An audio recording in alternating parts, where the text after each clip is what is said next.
Night my father locked me out of the house, the temperature in Columbus was 11 degrees. I know that because I checked my phone right before he took it. He said I had forgotten to take the trash out.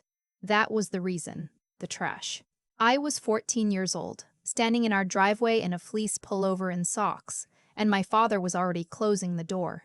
He said I could come back in when I understood what responsibility meant. My mother was standing behind him in the hallway. She did not say anything. She watched him close the door and then she walked back toward the kitchen. I sat on the porch steps for maybe 20 minutes before I started to shake. I want to be clear about something before I tell you the rest of this. I spent a long time thinking my family was normal. Not good.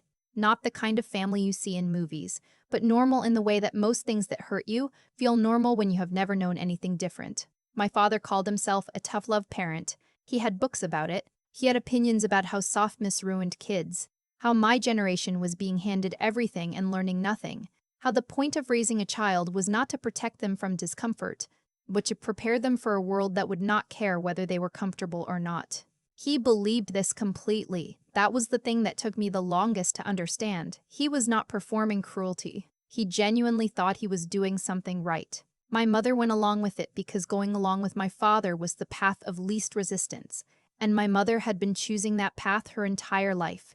I have one younger brother. His name is Cole. He was 11 that winter, and he watched me through the front window for a few minutes before my father called him away. Cole did not disobey my father. None of us did. I ended up walking to the gas station 3 blocks over. The man working the counter let me stand inside for a while without saying anything. I did not tell him what had happened.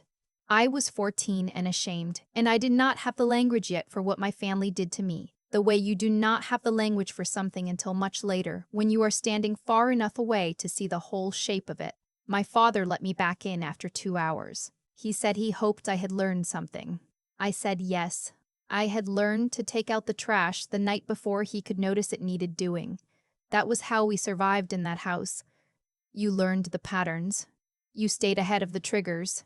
You made yourself small and useful, and you did not cry because crying was weakness and weakness was an invitation. The summer I turned 16, my father decided we were going to do a family camping trip in the Wayne National Forest. 3 nights, no phones except his, back to basics. My mother packed everything. I helped her. Cole was excited in the way 11-year-olds get excited about things that sound like adventure before they understand what the word actually means. We drove 4 hours south. It was July, and the air was thick and heavy and smelled like clay. My father was in a good mood, which was its own kind of pressure, because his good moods required maintenance.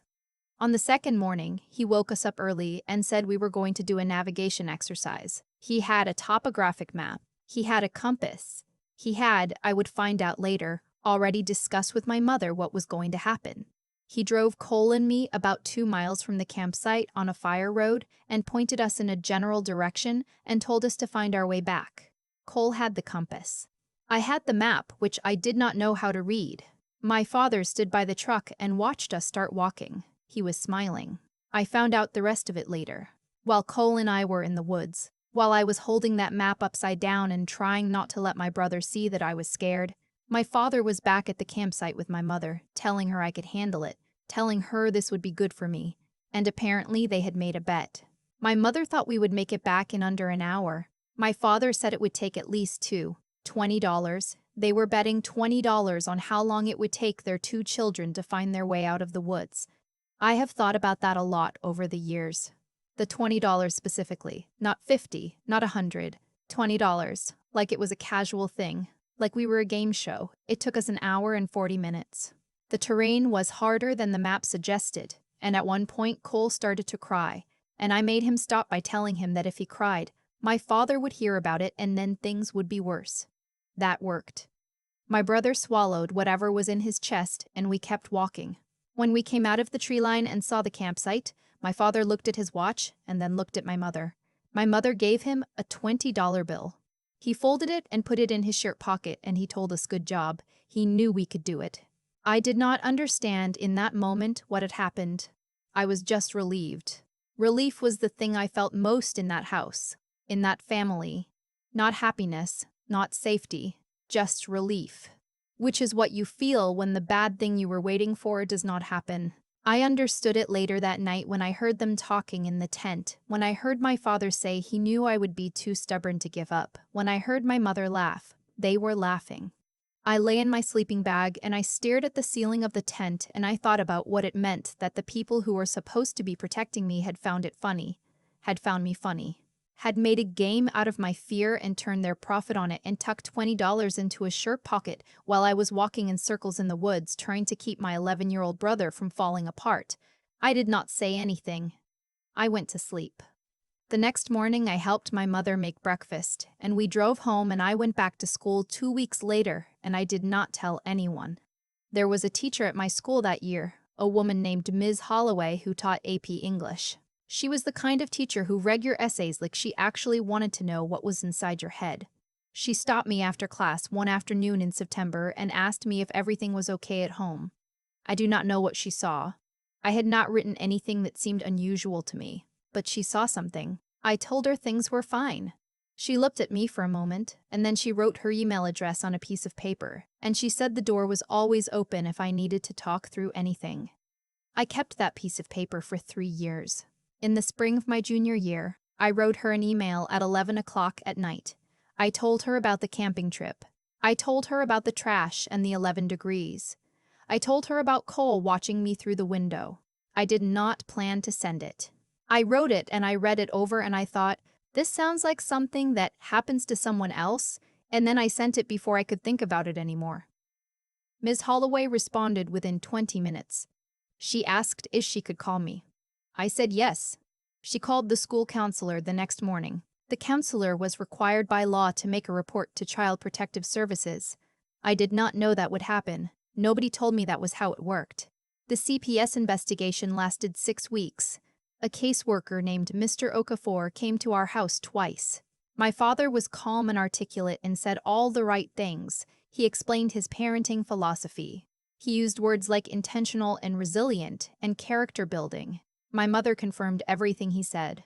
Cole, when asked, said he did not think anything was wrong. Mr. Okafor concluded there was insufficient evidence of abuse. My father did not hit me when he found out I had reported them.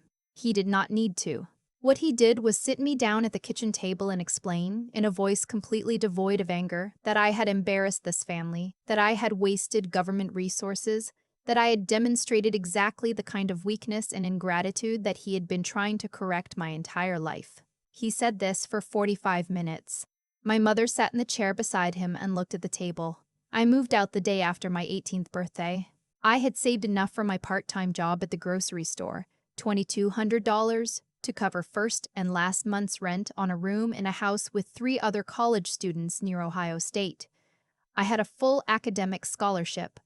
I had not told my parents I had applied. My father's last words to me, as I loaded my boxes into a borrowed car, were that I would come crawling back within 6 months. He said the real world was going to correct me in ways he had apparently failed to. I did not come crawling back. I want to tell you about the years between 18 and 28. Because they mattered, even though nothing dramatic happened in them. I graduated. I got a job doing UX design for a mid-sized tech company in Columbus. I went to therapy starting at 21, which is when I finally found the right language for what my childhood had been. Not unusual cruelty, not abuse that left marks, but a sustained and methodical erosion of my ability to believe that my own fear or pain was real or valid. My therapist called it emotional invalidation. She said it was one of the harder things to recover from because it does not look like anything from the outside. I built a life. It was not flashy. I had friends, a small apartment, a cat named Biscuit, a savings account, a routine I actually liked. I talked to Cole occasionally. He was at college in Michigan, and we had arrived at a careful, affectionate relationship that we both understood depended on not talking about certain things. He was not ready to talk about those things. I accepted that. I blocked my parents on everything when I was 22. It was not a dramatic decision. It was just the morning after I had spent an entire night awake because my father had sent me an email about an article he had read on how millennials had been coddled into emotional fragility, and I thought, I cannot keep doing this small thing that always costs me so much. So, I stopped. I did not hear from them for 6 years. 3 weeks ago, I woke up on a Tuesday morning to 31 missed calls, 22 from my father's cell, 6 from my mother's, 3 from a number I did not recognize that turned out when I looked it up to be a landline registered to a town in West Virginia where my mother's sister lives. I had met my aunt twice in my life. There were also 4 voicemails. I sat on the edge of my bed and listened to all 4 before I got up to make coffee. The first one was my father. He sounded tired in a way I had never heard him sound before, like something structural had shifted. He said he needed to talk to me. He said it was important. He said it was important. He said, please call back.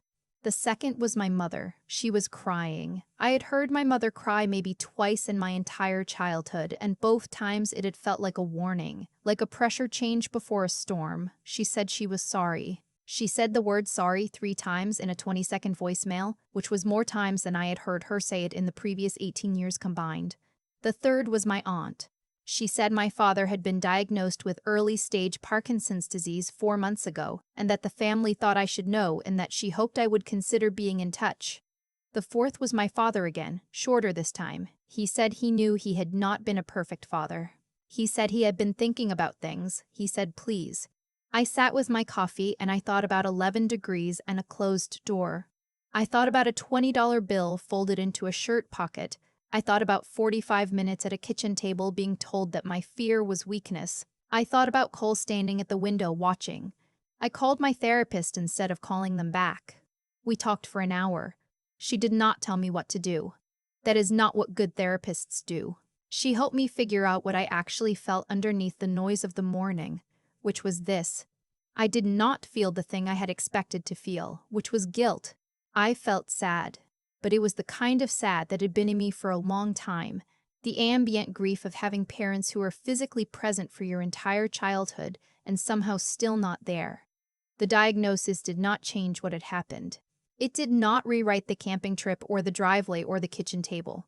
It was simply new information about a man I had spent a decade carefully building a life without. I wrote my father an email. I spent 4 days on it. I want to be honest about that. It was not a clean or easy thing to write. I rewrote the opening 11 times. I wanted it to be true without being cruel, which is harder than it sounds when you are writing to someone who taught you that cruelty and honesty were the same thing. I told him I had received his messages. I told him I had received his messages. I told him I was sorry to hear about his health. I told him I wished him good medical care. I told him I was not going to be calling, and I explained why, as clearly and specifically as I could. I told him about the things I remembered, the trash, the camping trip, the $20, the 45 minutes. I did not catastrophize them. I just described them the way you describe facts, because they were facts, and I had spent too many years being told that my version of events was an overreaction to soften them now for his comfort. At the end I wrote, I hope you find some peace with the time you have. I genuinely mean that. But I am not able to be the person who gives it to you. That is not something I owe you, and it is not something I have left to give. I sent it before I could second-guess it. He responded 3 days later. It was 4 sentences. He said he was disappointed. He said he had hoped I had grown up. He said he supposed some people were just built to carry grudges. He said he hoped I would reconsider when I had children of my own someday. I read it once and I deleted it. I called Cole that evening. It was the first time we had talked about any of it directly. He was quiet for a long time after I finished telling him about the voicemails and the email and the response. Then he said he was sorry he had not helped me more when we were kids. He said he had not known what to do. I told him I knew that. I told him he was 11 years old. I told him he does not get to carry that. We talked for 2 hours. It was the longest conversation we had ever had. I am 31 years old. I have a life I built from scratch, with my own hands, in a city that does not know my father's name. I have a therapist and a cat, and friends who know the real version of my history. I have a job that challenges me and an apartment that is quiet in the mornings in a way that still feels, after 8 years, like a gift I did not expect to receive. I have not called my parents back, and I am not going to. I want to say one thing to anyone still reading this. Because I know what the comments are going to be. I know someone is going to say that he is sick, that life is short, that I will regret this. I have heard every version of that argument, usually from people whose parents never stood at a closed door with a $20 bill in their pocket and laughed. What I want to say is this. Love is not something that is owed simply because it was the word your parents used for what they did to you. Forgiveness, if you get there, is something you do for yourself in private, and it does not require a phone call. Reconciliation is different from forgiveness, and nobody has the right to collapse that distinction when the goal is to make your healing convenient for someone else. My father wanted me to come back so he could feel like a better story about himself was still possible. I understand that. I even feel something soft and sad about it. But I am not a chapter in his redemption arc. I am the main character in my own life. I stayed in the woods with my brother for an hour and 40 minutes when I was 16 years old, and I found my way out. I have been finding my way out ever since. I have turned this over in my mind more times than I can count. The question of what actually determines how a life goes. Whether it is the family you are born into, or the choices you make inside the circumstances that family creates. I used to think those two things were impossible to separate. I do not think that anymore. What my father did was not random. There was a logic to it, a consistent internal logic that he followed for 18 years without ever questioning whether it was right. He believed that discomfort built character. He believed that softness was a deficiency to be corrected. He acted on those beliefs every single day, and the consequences followed as directly as anything I have ever seen. A daughter who learned to go silent, a son who learned to look away, a family that had the shape of closeness without any of the actual substance, and then, years later, a phone that rang 31 times with no one picking up. That is not punishment from some outside force. That is just cause and effect, playing out the way it always does, over time, when you do not interrupt it. The harder thing to sit with is my own part in it, not in what happened to me. I was a child, and none of that was mine to carry. But in what I chose afterward. I chose to go to therapy even when it was uncomfortable. I chose to tell Ms. Holloway the truth in that email even though I was terrified of what would happen.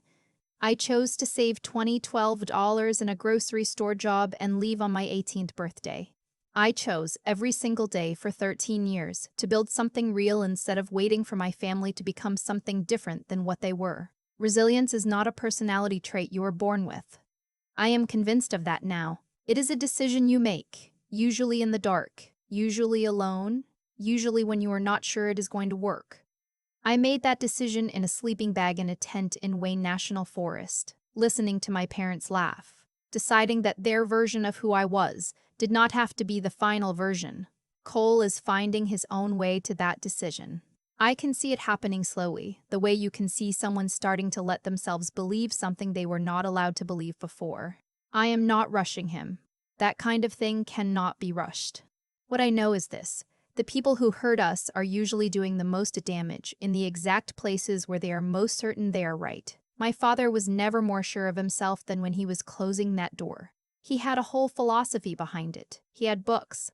He had $20 in his shirt pocket. And every bit of that certainty cost him a daughter, and, eventually, the story he wanted to be able to tell about his life.